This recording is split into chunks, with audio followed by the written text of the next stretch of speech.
მეგობრებო, გამარჯობათ ყველას.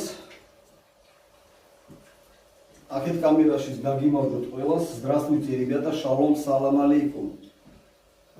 ესე იგი, წამოვიდა, ესე ვთქვათ, პირველი წოლის წრემლები. მოვიდა უკვე ის დრო, რომ გავსინჯოთ რა მოდის, რამდენი გრადუსი და ასე შემდეგ. ხო, შეძლებს დაგვარად გეტყვით რანაირად იზომება, ესე თუ ისე რომ სწორედ ის მივიღოთ, რა ქვია, მაჩვენებელი თუ რაც ქვია მაგას, მივხვდით ხო? ხო. ესე იგი, ორ კამერაზე მუშაობ ერთდროულად, ერთი TikTok-ი, სადაც ძალიან ახალი ვარ, ესე ვთქვათ, ახალი გამოჩეკილი და დაძველებული YouTube-ი, YouTube-ს გაუმარჯოს. მოკლედ, მეგობრებო, ეს არის უჟანგავი ფოლადის სახდელი არყის ქვაბი. ხო. აქვს მაცივარი ძალიან მაგარი, 60 ლიტრიანი.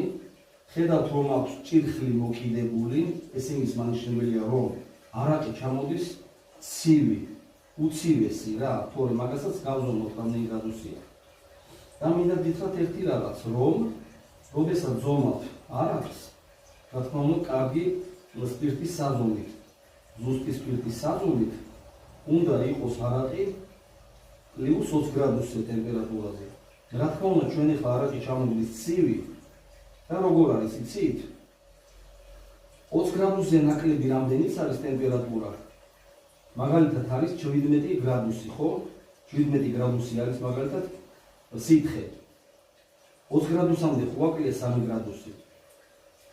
3 გრადუსზე ერთს ვაპლუსებთ, ანუ 40 თუ გვიჩვენა სპირტის საზომა, ესე იგი და